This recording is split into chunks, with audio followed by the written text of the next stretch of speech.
अब आजकल कुत्ता बिलाई ढेर आ गया है, कुत्ता बिलाई ढेर आ गया है, लेकिन गुंजन सिंह पावर एजे से शुरू होला मगही में एक इसे ही कहते हैं कि उड़ता हुआ तीर अपने पिछवाड़े में ले लेना। नहीं मतलब इसके बारे में ना कोई कुछ कह रहा है ना कोई कुछ पूछ रहा है, लेकिन फिर भी स्टेज पे चढ़ करके पावर एजे छुलू एजे खत्म करने में लगा हुआ है। सबसे फर्स्ट तो इस डायलॉग का कोई मतलब है नहीं, ना कोई लॉजिक है। पावर एजे से शुरू एजे से खत्म का मतलब जनरेटर तो हो नहीं कि हैंडल मारने के बाद पावर शुरू और खुटी गिराने के बाद पावर खत्म हो जाएगा। यही नहीं, अभी और सुनिए। दूसरा बात कि अगर डायलॉग बोलने का ज़्यादा ही शौक है तो कुछ अपना बोलो, कुछ अपना नया डायलॉग दो जिसके बारे में खूब ज़्यादा चर्चा होगा, खूब ज़्यादा लोग इधर उधर कंट्रोवर्सी करेंगे, गुंजन सिंह ने ऐसा बोल दिया, ये कर दिया। लेकिन नहीं, यहाँ तो पवन सिंह का डायलॉग उठाया और चेप दिया। पावर एजे से शुरू होला एजे से खत्म हुई, पावर दूसर के कहां से ले ली? इससे क्या हो गया? तो पावर स्टार बन गया। अरे किसी एंगल से नहीं लगते हो कि तुम पावर स्टार हो। हालांकि पवन सिंह के जैसा ही करने का और बनने का पूरा प्रयास कर रहा है, चाहे स्टेज पे चढ़ करके अपने से छोटे सिंगरों को गाली गलौज देने की बात हो। तो बोलने से क्या होगा? अरे बच्चा अरे कुत्ता बिलाई है बोले रे, कोई दिक्कत नहीं। ये हमारी संस्कार नहीं कि मैं कुत्ता बिलाई बोलूं। ओए रे कौन है रे भाई अपना समझ जाएगा ना। अरे पगला कौन है? क्षमता है किसी का बात करने का यहाँ पे? या फिर किसी बात पे घमंड दिखाना हो। पहला गाना चाहे 10 मिलियन का केक हो या 100 मिलियन का केक हो, गुंजन सिंह ने ही काटा है मगही में पहला बार।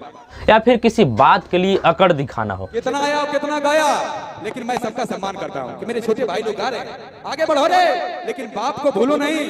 सब कुछ सेम टू सेम डिट्टो एकदम पवन सिंह के जैसा ही करने का पूरा प्रयास कर रहा है, यहाँ तक कि अपने पिछवाड़ा का पूरा दम लगा दिया है,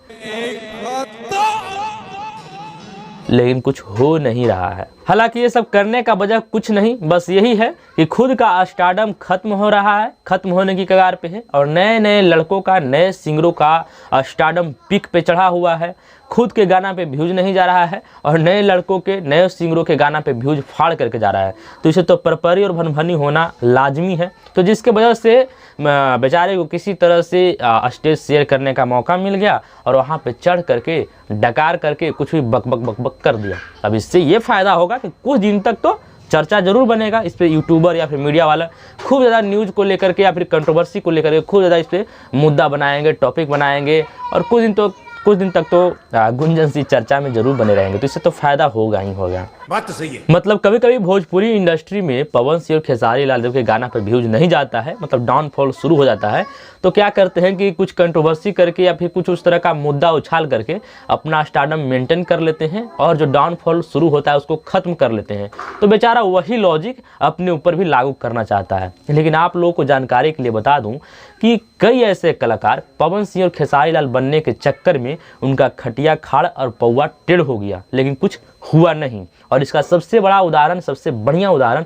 हमारे रितेश पांडे जी हो सकते हैं। एक टाइम पे रितेश पांडे जी भी भोजपुरी के बहुत बड़े वाले सुपरस्टार थे, आज भी हैं, लेकिन उस टाइम पे कुछ ज़्यादा ही वाले सुपरस्टार थे।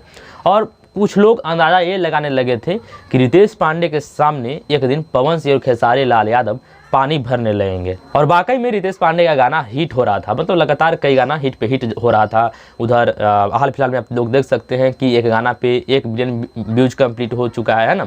तो उस तरह से हर गाना रितेश पांडे का पिक पे था, हर गाना सुपर डुपर हिट हो जाता था। और इसी तरह धीरे धीरे एक दिन होता क्या है कि रितेश पांडे का खेसारी लाल यादव के साथ कुछ बात को लेकर के या फिर कुछ गाना को लेकर के कंट्रोवर्सी हो जाता है। इसके बाद खेसारी लाल यादव और रितेश पांडे में इस तरह का मतलब कि रिश्ता हो जाता है। इसके कुछ दिन बाद खेसारी लाल यादव के बेटी पे कोई चुतिया आदमी गाना गा देता है, खराब गाना गा देता है, जिसके वजह से खूब ज़्यादा भोजपुरी इंडस्ट्री में कंट्रोवर्सी होता है। अब उसके कुछ दिन बाद क्या करते हैं रितेश पांडे जी, इनको लगता है कि हम तो अब बहुत बड़े भोजपुरी इंडस्ट्री के सुपरस्टार हो गए हैं, तो बिना मतलब के उस विवाद में आ करके अपना ज्ञान पेलने लगते हैं।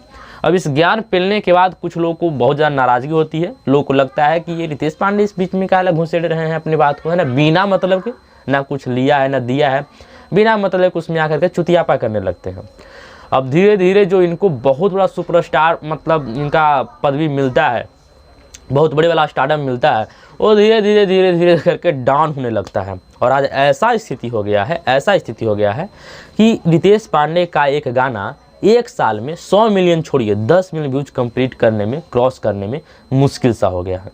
और यही वाला सेम टू सेम लक्षण अभी गुंजन सिंह में देखने के लिए मिल रहा है। गुंजन सिंह से मगही का जन्म हुआ, मगही बोलने में सब शर्माता था। गुंजन सिंह को देन है कि हर मंच पर लोग मगही बोलता है। इनका कहना है कि ये मगही को पैदा किए हैं। अब सोचिए कि इससे बड़ा बकचोदी क्या हो सकता है। अगर कोई कहता है कि हम किसी भाषा को पैदा किए हैं तो उससे बड़ा कोई बेवकूफ़ आदमी हो ही नहीं सकता, क्योंकि भाषा सदियों से चली आ रही, चाहे कोई भी भाषा हो, उसका मतलब कि जन्म या फिर कुछ भी कहे तो बहुत पुराना है, बहुत पुराना। मतलब आज से मतलब जब धरती आया तो उसके बाद से भाषा का ही जन्म हुआ, क्योंकि किसी भी दो व्यक्तियों को आपस में संवाद करने के लिए भाषा का ज़रूरत होता है ना।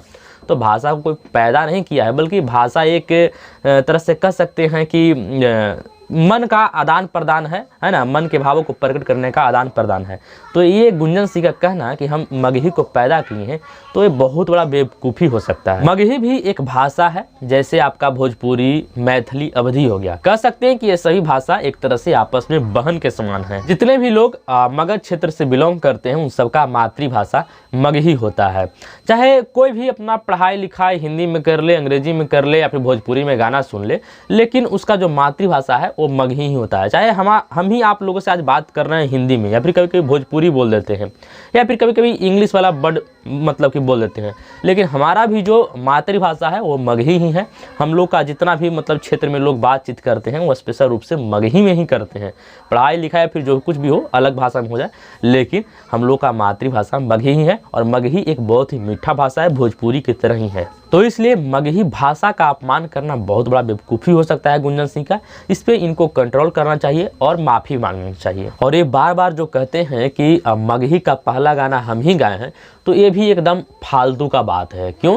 क्योंकि ये जिस टाइम बताते हैं कि हमारा ये पहला गाना है और वो जिस टाइम यूट्यूब पे अपलोड है, उसी टाइम एक बिल्डरवा के पापा करके भी सिंगर है, उसका भी गाना मगही में ही यूट्यूब पे अपलोड है। आप लोग जा करके सर्च कर सकते हैं Magahi song, first Magahi song या फिर कुछ भी करके आपके सामने आ जाएगा। तो ये सब बिना मतलब के फालतू का बात बोल करके क्या फ़ायदा हो रहा है? आप किसको बेवकूफ़ बनाना चाहते हैं? हाँ, ये मैं मान सकता हूँ कि आपका जो गाना है वो बहुत ज़्यादा हिट हुआ, एक तरह हद तक ठीक हो सकता है ना, बढ़िया है। लेकिन ये कहना कि मेरा ही पहला गाना है, ये तो फिर बेवकूफ़ी बात है। और ये भी नहीं हो सकता है, हमारा सर्च करने में थोड़ा सा कमी होगा, है ना। उसको अच्छा से अगर बढ़िया से रिसर्च किया जाए तो बिल्डरवा के पापा से भी कोई और पहले गाया होगा। तो इस तरह का बात अगर करते हैं तो ये बेवकूफ़ी भरा बात है। तो कहीं ना कहीं इसका मतलब ये है कि आपका स्टारडम धीरे धीरे डाउन कर रहा है और मगही इंडस्ट्री में नए नए लड़के कमाल कर रहे हैं, नए नए सिंगर बुलंदी पे हैं, है ना। और उसमें भी सबसे ज़्यादा मतलब एक आशीष यादव सिंगर हैं, जिनका गाना आए दिन मतलब हिट पे हिट हो रहा है, उनका स्टारडम अभी पीक पे है। तो इन सब चीज़ों को देख करके आपको परेशानी हो सकता है। तो परेशान होने से कोई फ़ायदा है नहीं, मेहनत कीजिए, हो सकता है आपका भी स्टारडम में सुधार हो जाए, आपका भी स्टारडम बढ़िया हो जाए। लेकिन ये स्टेज पे चढ़ करके ये बिना मतलब के जो बकचोदी करते हैं, बिना मतलब के बक करते हैं, इससे क्या फ़ायदा होगा? इससे ना आपका स्टारडम बढ़ सकता है और ना ही किसी दूसरे का स्टारडम घट सकता है। तो इससे बढ़िया है कि जो स्टारडम आपके पास बचा हुआ है उसको संभाल करके रखिए, उसको मेंटेन बना करके रखिए। ये नहीं कि बिना मतलब के झूठ मूठ के कंट्रोवर्सी करने के चक्कर में जो बचा हुआ है, जो बचा खुचा है, वो भी खत्म हो जाए। और सबसे बड़ी बात ये है कि अगर आपको लगता है कि हम मगही के बहुत बड़े स्टार हैं, हम पहले स्टार हैं, तो पहले स्टार की तरह या फिर बड़े स्टार की तरह मतलब गार्जियन की तरह बनने का प्रयास कीजिए। ये नहीं कि छीछा लेदर खुद से कीजिए, अपने खुद का करवाइए। ये जो आप कर रहे हैं इससे आपका खुद का बेइज्जती हो रहा है। और ये जो आप नए सिंगरों पे इल्ज़ाम लगा रहे हैं कि ये लोग फुहड़ता भरा सॉन्ग गा रहे हैं, अश्लील गाना गा रहे हैं, तो आप कौन बढ़िया शुद्ध गाना गाते हैं और बहुत बढ़िया वाला गाना गाते हैं? अब की बात कर ली जाए या फिर पहले की बात कर ली जाए, यूट्यूब से कुछ चीज़ तो छुपा हुआ है नहीं, यूट्यूब पे सब कुछ सर्च करने के बाद आ जाता है। आपने भी जो गाना गाया है वो बहुत ही कमाल का अश्लीलता उसमें परोसे हैं, है ना। तो इन सब चीज़ों का फालतू का बात का बतंगड़ मत बनाइए, अपना जो भी काम है उसको बढ़िया से कीजिए। हो सकता है आपका भी अच्छा मतलब अगर गाना हुआ तो लोग उस पर सुनेंगे, बढ़िया से ध्यान देंगे। लेकिन ये मत कीजिए कि किसी के बारे में कुछ अंड संड बोलिए। और ऐसा भी नहीं है कि आपके बारे में कोई कुछ बोलता है फालतू चीज़ें, आपके बारे में तो कोई चीज़ बोल नहीं रहा है, इंटरनेट पर ऐसा कोई चीज़ देखने के लिए मिल नहीं रहा है कि गुंजन सिंह के बारे में फलना ने ऐसा बोल दिया तो चिल्ला ने ऐसा बोल दिया, लेकिन फिर बिना मतलब कि आप काहे ऐसा हुरा हुरी वाला काम कर रहे हैं। और ऐसा करते हैं तो फिर वही फिर बात हो गई कि आपका मतलब जो बचा खुचा है वो भी चीज़ हाथ से निकल जाएगा, तो पछताते रह जाइएगा। एक ज़माने में गुड्डू रंगीला और राधेश्याम रसिया बहुत बड़े सुपरस्टार थे, इनके सामने पवन सिंह और खेसारी लाल यादव कुछ नहीं थे। आज देख सकते हैं कि उनका हालत क्या हो चुका है।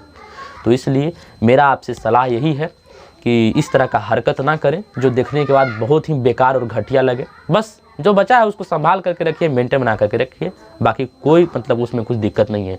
जो भी लोग नए सिंगर आ रहे हैं उनको कमाल कर रहे हैं, कमाल करने दीजिए, बढ़िया गा रहे हैं गाने दीजिए, है ना।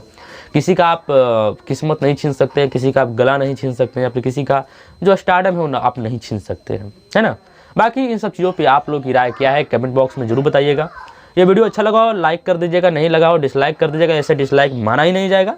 मेरे चैनल पर नए चैनल को सब्सक्राइब कर दीजिएगा। मिलते हैं कोई और अगली इंटरेस्टिंग वीडियो के साथ, तब तक के लिए टेक केयर, बाय बाय।